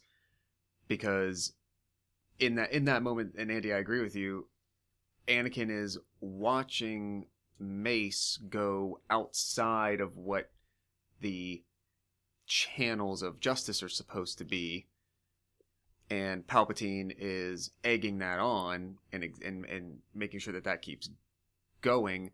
So part of Anakin's final decision turn is, look at this hypocrite, that, and I think he even says something like, that's not the Jedi way, something to that effect. And then, like, literally a minute later, after Mace is dead and flown out the window, and Palpatine says, all right, now we're about to just, like, please, let's go do a whole bunch of non-Jedi way shit. And Anakin's like, whatever you need me to do. Well, that's, I think, What? kind of one thing that I appreciate about that, the turn of that movie. It, like, I guess in my mind I always thought that Anakin goes to the dark side, so he switches sides, kind of. He goes to the side of the Empire. But watching the trilogy and that movie specifically, Anakin stays grounded where he is. It seems everything flips around him. And his objectives stay the same. I am loyal to my friend who has been with me the entire time. and the manipulation from Palpatine turns all of his friends, like, the Republic becomes the rebels, the Separatists become the Empire. Right. I don't think the Separatists Or, become sorry. the Empire. The Separatists are... Sorry, yes, the other way around. The Republic becomes the Empire. I think the rebels just The form Separatists- on their own. I don't think the Separatists become the rebels. Well, you're still... Sort of born from the Separatists... Yeah, the Separatists were fighting, the government of... what they see as the tyrannical government type of thing, which is what the rebels do against the Empire. Yeah, But they were Anakin stays droids. loyal to the Republic. Okay. Anakin stays loyal to the Republic, which turns into the Empire. So he stays firm in his beliefs, which he thinks are right. It's just that we see them for what they are, and the wrong decisions. If not for murdering all the Jedi, I would say yes. But that All right, to be fair, yeah. Had that not happened, I feel like, yeah, I would 100% agree with what you're saying. But he still turns and says, like, no, I'm going to go kill the people that used to be my friends. Yeah, all right, that's fair. I guess I was looking, like, in my mind, I had it built up as a more clear-cut, I'm no longer a good guy, I'm a bad guy thing. But it seems more complex than that when you watch it. Well, it is, and I think it has to be complex because he has these two old friends.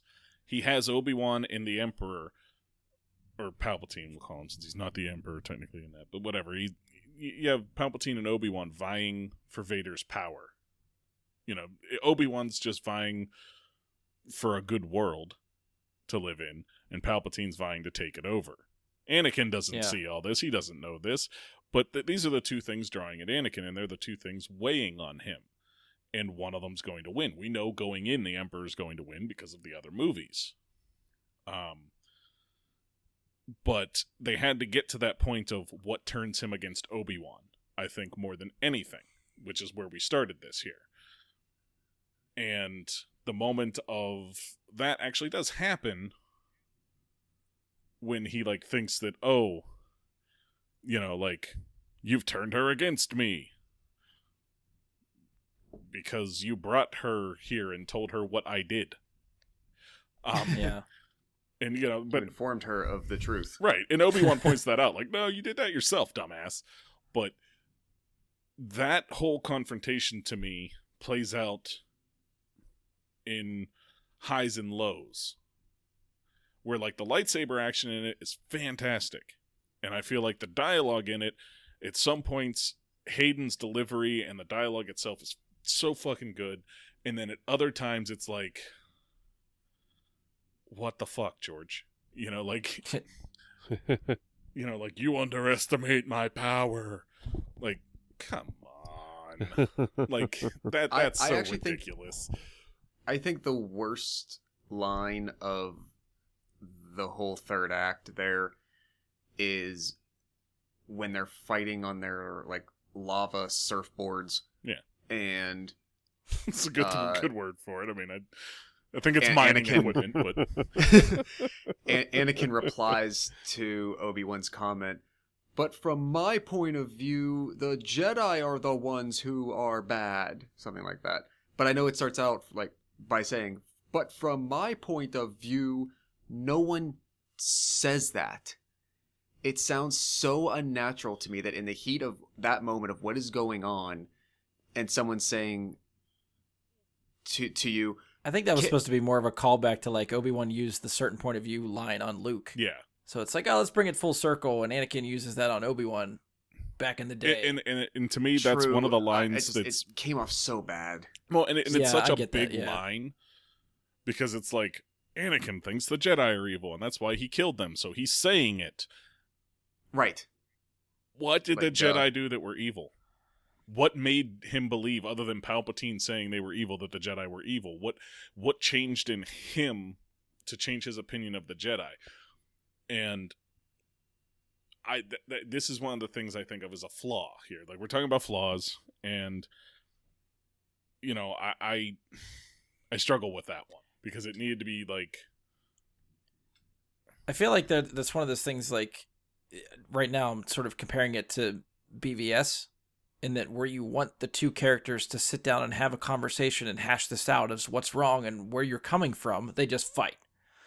And that's Anakin and Obi-Wan, is they don't get a chance to really talk out and figure out what Anakin's going through and why they're disagreeing. They just start fighting. Right, but I mean, I feel like he had to at least have some of that in him when he goes to the Jedi Temple, right?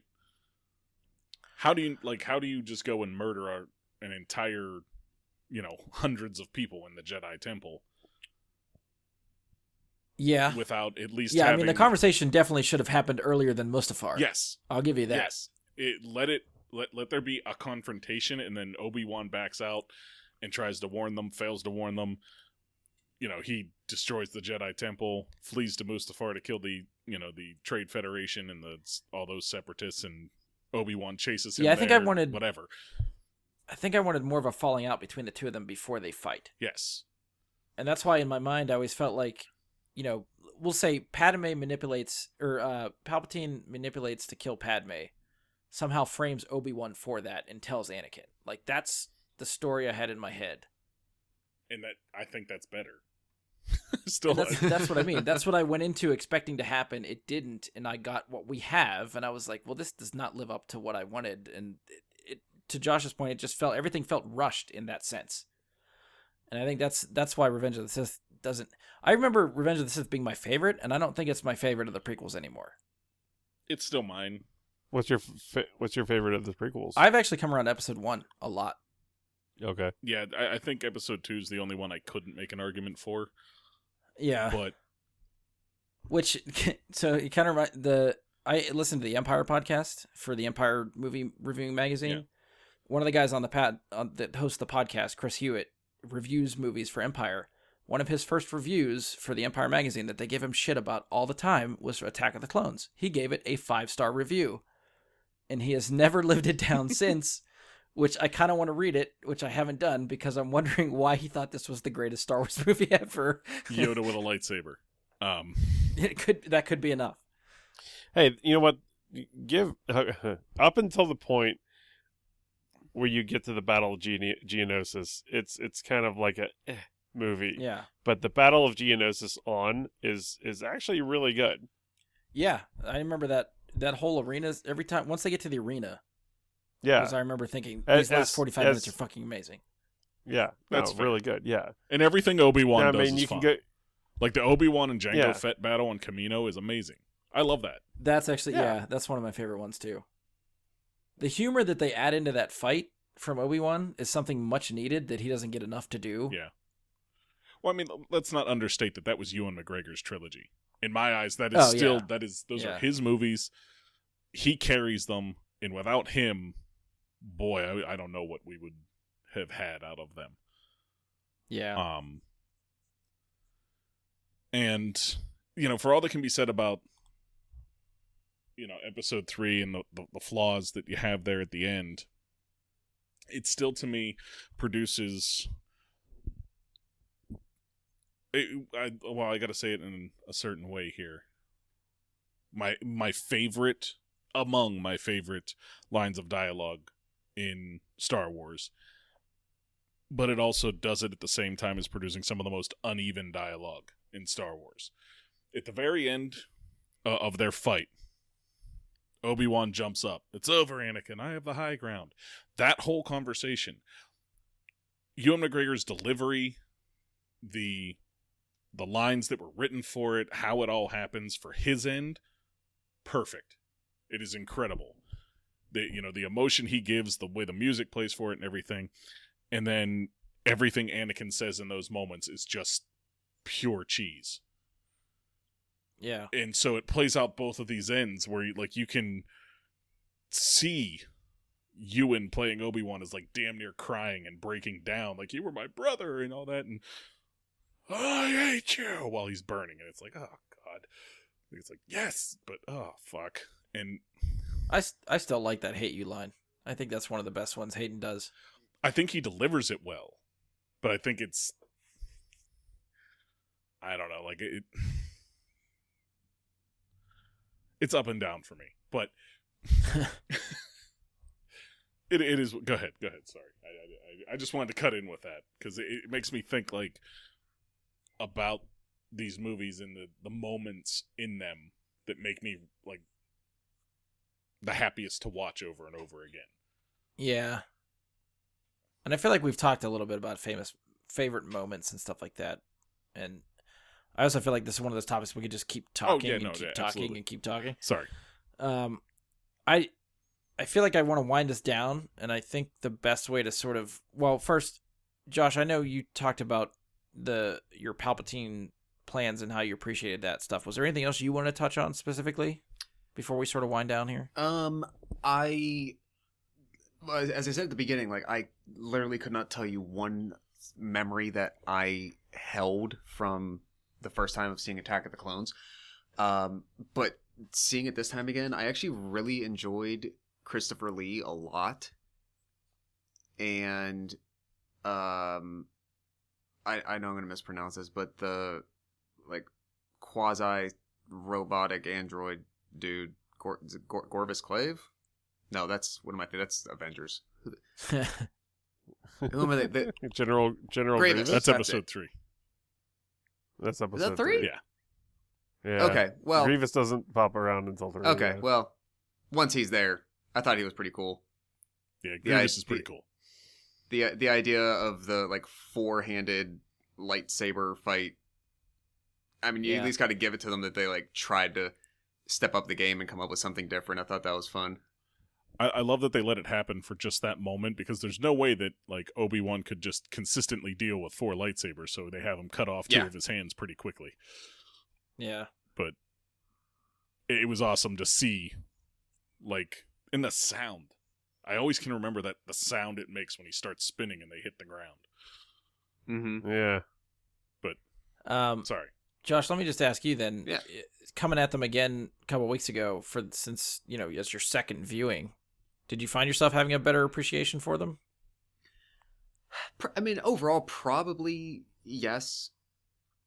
I mean, it's definitely different than it was before, and there's a couple, aspects of them that I'll now, hang on to and probably remember for a while.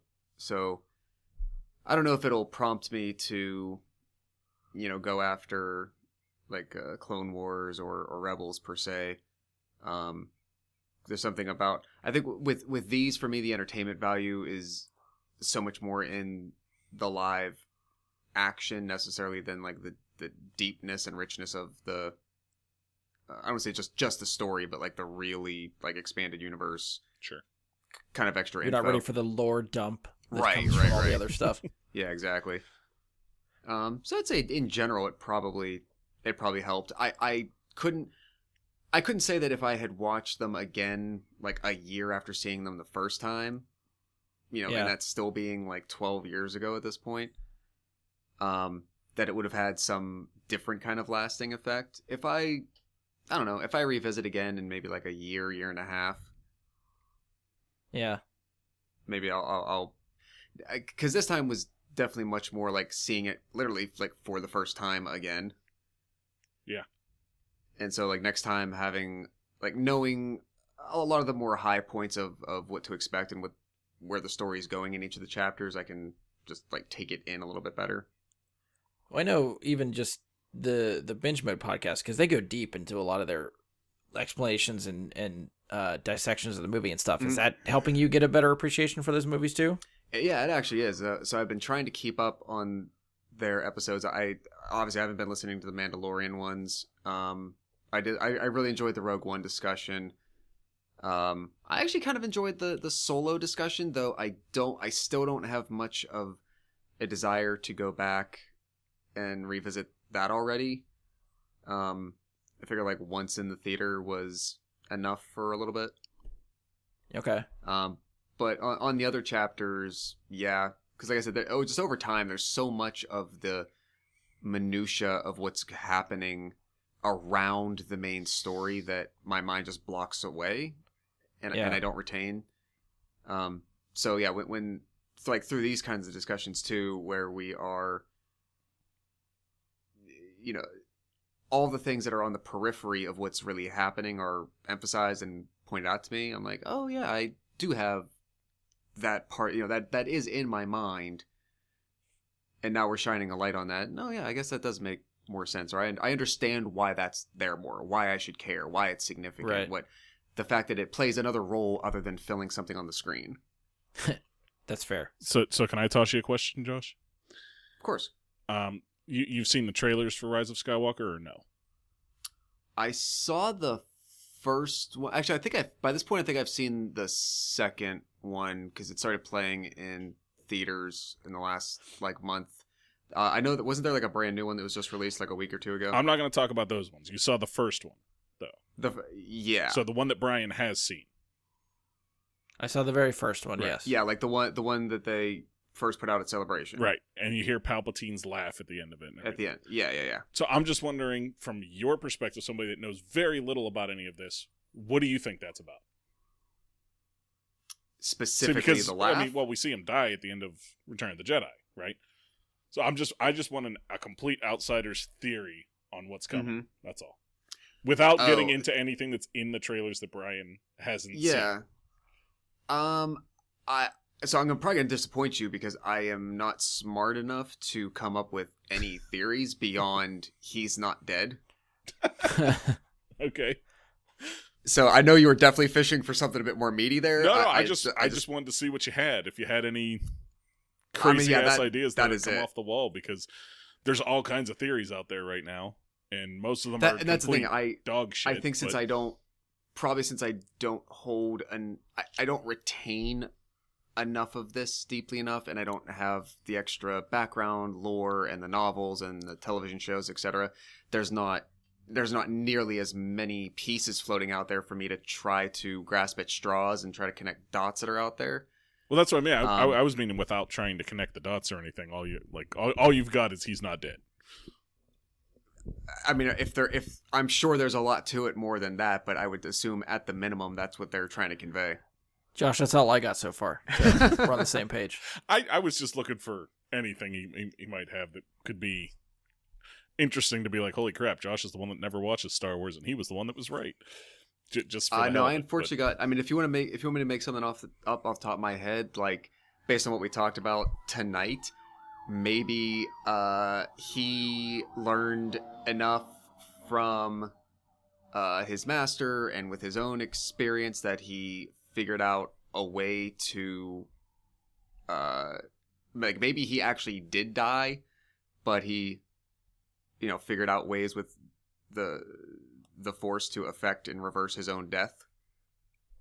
Fair enough. Reversed his own death. Did die, reversed death. I will Sure. keep that in mind as Josh's theory.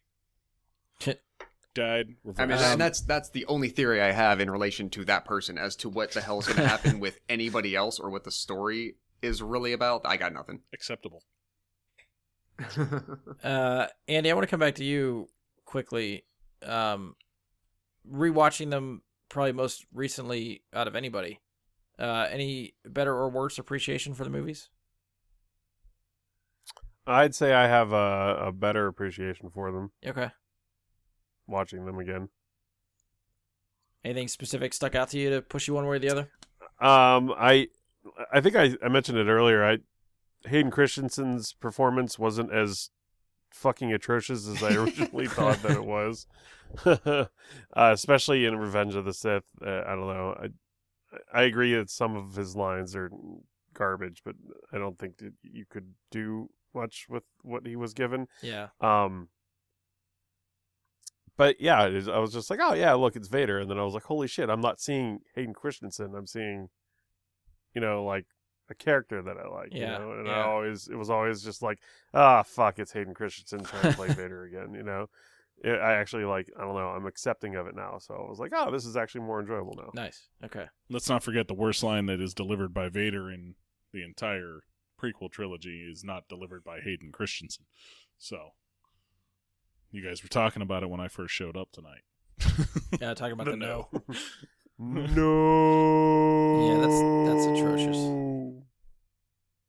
I wonder who watched that in post production and was like, that's the one. What were the ones that were cut that they had James Earl Jones do the no for, and it was like, not that one. I want to hear those. Yeah. Well, do you? Do you want to hear those? for comedy. One's enough. Yeah. One's To see enough. what got rejected, and just to see maybe there's actually a good one in there, and they were like, nah, not that one. Yeah, well, okay. Well, that'll be your homework. I don't want think nothing to do with any more. So my homework is breaking into Skywalker Ranch and finding old tapes of. Yes, find the outtakes. Let's dive into that on the show. Yeah, after that's a good point. After seeing what made it in, what was shot that they deemed too bad. Yeah, that could be a dark rabbit hole to go down. All right, just to sort of wrap it up, around the horn, give us your ranking for the 3 prequels. Like Favorite, in relation middle, just to those least favorite. 3. Yeah, not the Star Wars movies as a whole, Okay. just the prequels. Where you're at. I'll go first. I guess I'd say probably still like Revenge is first, and I don't know. Honestly, I think 1 and 2 could just go either direction. Like there's certain things about Phantom that are boring, Okay. and I think the chosen dialogue and things are so badly delivered. But then again, it's not a fault of his, I guess. But I don't. I feel I didn't like mean to break you, Josh. No, I thought it was a simpler question. well, for you guys, I'm sure it's probably more straightforward. But I'm actually like, you probably have this like in your head very quickly. I'm trying to give a little bit of analysis to it. I think if you, I hate to say it, if you took out most of Anakin and Padme in Attack of the Clones, I'd like it better. Yeah, I'll agree to that. Yeah. There's a lot to that movie that isn't all that bad. I mean, the whole creation of the army, and like I said, Christopher Lee's character, there's a lot to it that is pretty good. Boba But- Fett Orange. Battle of Geonosis is Yeah. awesome. Yeah. Geonosis. Like, all that stuff's pretty cool, but so much Yeah, the of part it you're when it gets- supposed to care about is the part that dominated. needs to go. It really does. The central plot. Yeah. We made a theme song for what you're supposed to care about, but well, see, that's the sad thing too. If the love story gets cut from Attack of the Clones, we don't get that love theme, which is fantastic music. All right, so you're 3, and then 1 and 2 interchangeable. Yeah, Is I your- guess. Like, your if I could rank. take half of each of them away and somehow, like, smash them together. Andy, where do your 3 fall? I'm gonna go 1, 3, 2. Okay. Any particular reason you took 1 above 3? I thought you'd go 3. Fucking love Qui-Gon Jinn. Fair point. Fucking love him. I think he's awesome in that movie. Liam Neeson. Yeah. Mike, where you at? Where's your 3? It's really like, can I say 1A, 1B, and then like 12? No. Um, No, I'm not letting you slide with that shit anymore. You Nope. didn't let me slide with it last time. I had to change my entire fucking list because we talked about it ahead of time and I didn't get to slide with it. So here, I say 3, 1, 2, and there's a big gap between 1 and 2. That's why I say like 1 and 1A, and then like 12. Like it's the like Yeah. Attack of the Clones is way further below because of what Andy said. Qui-Gon Jinn, but also Darth fucking Maul is like it's Yeah. like these things are as bad as some parts of things can be. Every movie has its faults.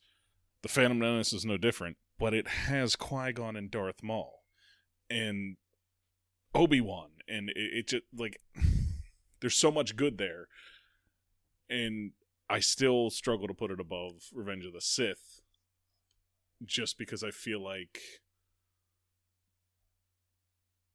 there's more things about the Phantom Menace that I don't care to rewatch, and I feel like I would fast forward through some of it.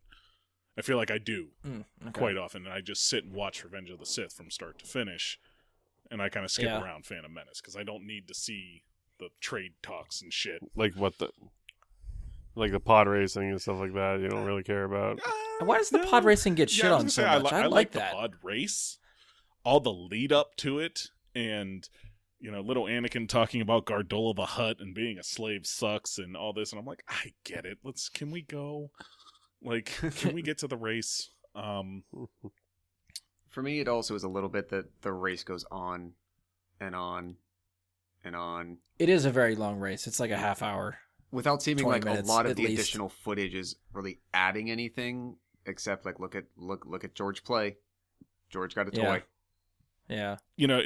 I get that. You want to see something really awesome about that whole scene, Josh?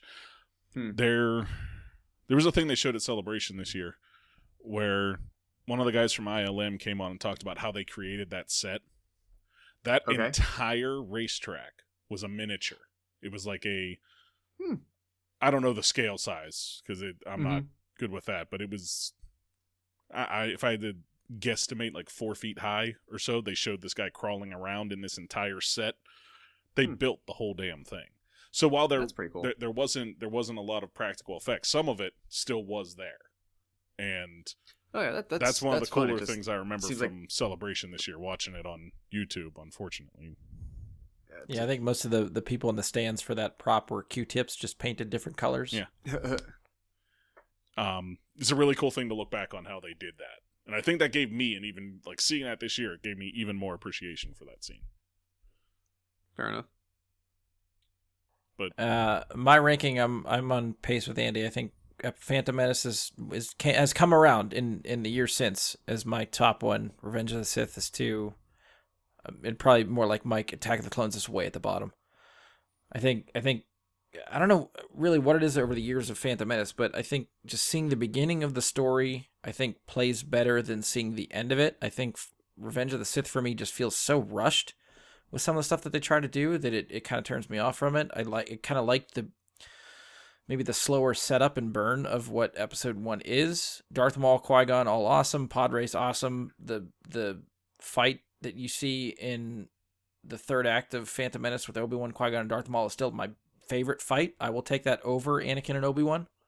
Really? Yes. That's a close. There is a lot of really fucking good choreography in Yes. Anakin Obi-Wan. I think nothing against the way they choreographed that. I think the editing for that fight irritates me.